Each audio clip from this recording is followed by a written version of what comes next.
Assalamualaikum warahmatullahi wabarakatuh. Saya Siti Nur Ainiyah, mahasiswa dari Akademi Farmasi Mitra Sehat Mandiri Sidoarjo.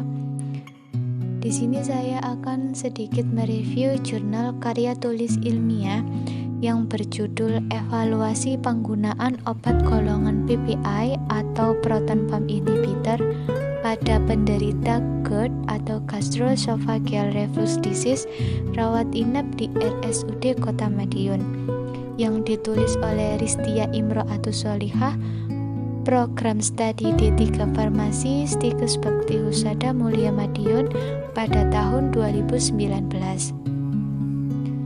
Adapun tahapan yang akan saya bahas yaitu yang pertama abstrak, yang kedua pendahuluan, yang ketiga metode penelitian, yang keempat hasil dan pembahasan, dan yang terakhir kesimpulan.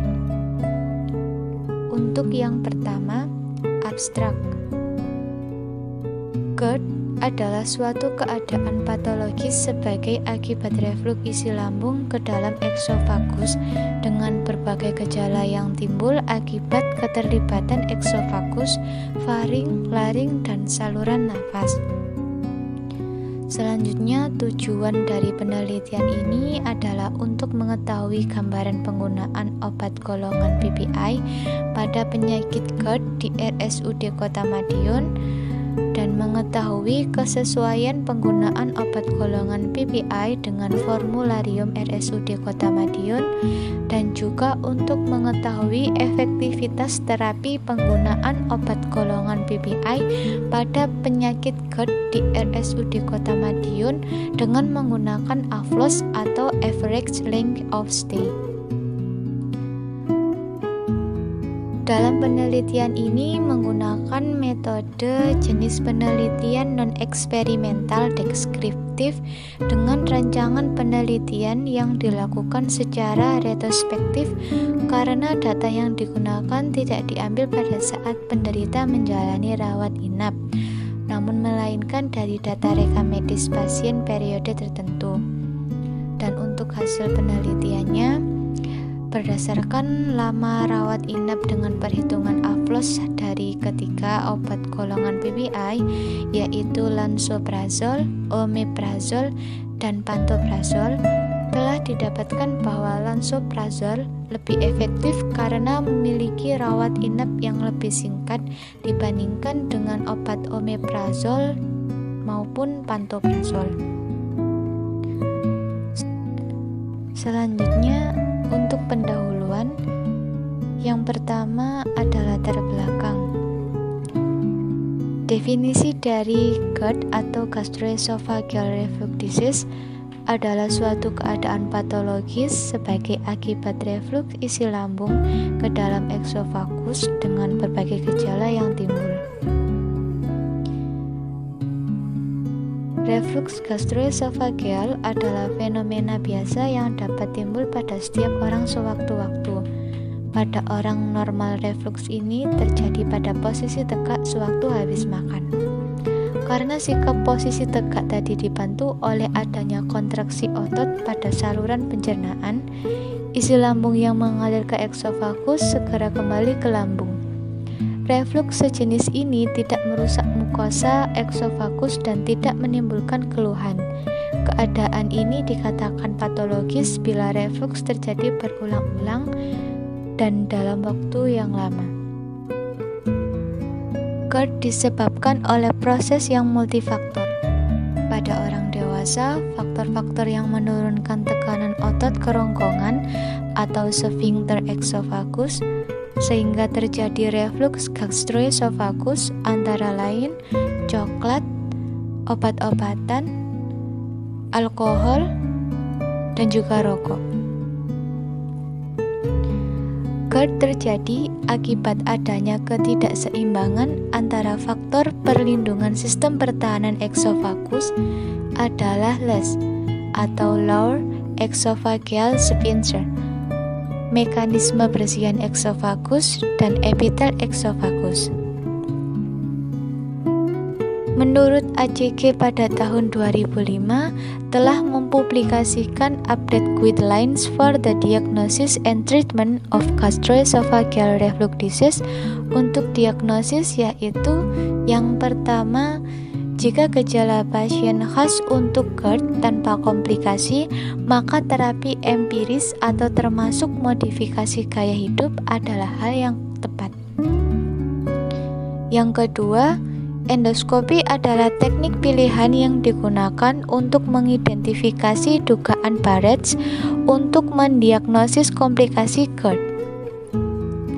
Yang ketiga, pemantauan ambulatoar eksofagus membantu untuk konfirmasi reflux gastroesophageal pada pasien dengan gejala menetap. Tanpa adanya kerusakan mukosa, juga dapat digunakan untuk memantau pengendalian reflux pada pasien tersebut di atas yang sedang menjalani terapi. Dan yang terakhir, manometri eksofagus dapat digunakan untuk memastikan lokasi penempatan penyelidikan tempat rawat jalan dan dapat membantu sebelum dilakukannya pembenahan anti-reflux. Adapun menurut American Gastroenterological Association pada tahun 2008 menjelaskan bahwa tes pemeriksaan atau manometri yang dilakukan untuk mengevaluasi pasien dengan dugaan gejala GERD yang tidak berespon terhadap terapi empiris berupa PPI 2 kali sehari dan gambaran endoskopinya normal. Selanjutnya, metode penelitian. Adapun studi literatur yang diambil dalam penelitian ini termasuk jenis penelitian non-eksperimental observasional yang pengumpulan datanya tidak diambil saat penderita menjalani rawat inap, melainkan dari data rekam medis pasien periode tertentu. Untuk populasi dan sampelnya, subjek penelitian yang dipakai adalah seluruh pasien GERD yang menjalani rawat inap di RSUD Kota Madiun pada tahun 2018. Pada penelitian ini, teknik pengambilan data pasien GERD secara purposive sampling data yang diambil merupakan data yang telah memenuhi kriteria inklusi dan kriteria eksklusi. Selanjutnya yaitu hasil dan pembahasan. Hasil penelitian melalui data rekam medik di RSUD Kota Madiun selama periode bulan Januari sampai Desember 2018 terdapat 33 pasien yang memiliki diagnosis GERD yang memenuhi kriteria inklusi. Ditinjau dari tabel 5.1 bahwa jenis kelamin penderita GERD di RSUD Kota Madiun sebanyak 33 pasien dengan jumlah antara perempuan sebanyak 18 orang atau 55% dan laki-laki sebanyak 15 orang atau 45%. Sedangkan ditinjau dari berdasarkan umur dari 19 sampai 25 tahun sebanyak 4 orang atau 12%, usia 26 sampai 40 tahun sebanyak 7 orang atau 21%, dan usia lebih dari 40 tahun sebanyak 22 orang atau 67%. Hasil pengukuran lama rawat inap berdasarkan kesesuaian terapi dan efektivitas terapi berdasarkan tabel 5.2.1, jumlah kesesuaian terapi dan efektivitas terapi obat golongan PPI di Rumah Sakit RSUD Kota Madiun mencapai presentase 100% dengan jumlah pasien sebanyak 33 pasien. Hal ini disebabkan sesuai dan efektif karena semua obat yang ada di RSUD Kota Madiun mengacu pada formularium yang sudah ditetapkan oleh pihak RSUD Kota Madiun. Untuk perhitungan AFLOS atau Average Length of Stay, obat golongan PPI berdasarkan lama rawat inap telah dijelaskan pada tabel 5.2.2. Selama tahun 2018, terdapat 3 obat golongan PPI yang dikonsumsi pasien selama rawat inap di RSUD Kota Madiun. Pasien yang menggunakan terapi obat lansoprazol sebanyak 17 pasien atau 52%, omeprazol sebanyak 3 pasien atau 9%, dan pantoprazol sebanyak 13 pasien atau 39%. Menurut perhitungan AFLOS, pasien yang menggunakan obat lansoprazol memiliki hasil rawat inap 4,2 hari, omeprazol memiliki hasil rawat inap 5 hari, dan pantoprazol memiliki rawat inap 5 hari.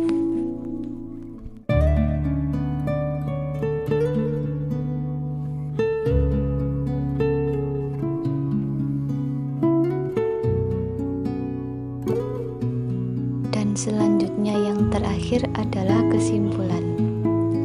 Yang pertama, gambaran penggunaan obat golongan PPI atau proton pump inhibitor pada penderita GERD atau gastroesophageal reflux disease rawat inap di RSUD Kota Madiun selama periode bulan Januari sampai Desember 2018.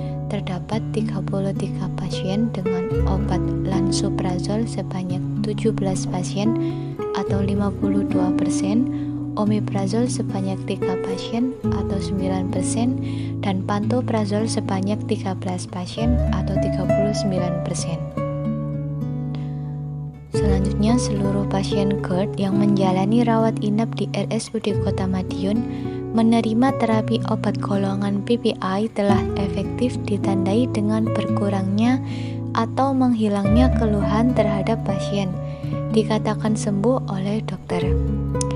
Berdasarkan hasil perhitungan AFLOS, obat golongan PPI yang lebih efektif adalah lansoprazol dengan waktu rawat inap tersingkat yaitu 4,2 hari. Sekian yang bisa saya sampaikan. Semoga bermanfaat, kurang lebihnya mohon maaf. Wassalamualaikum warahmatullahi wabarakatuh.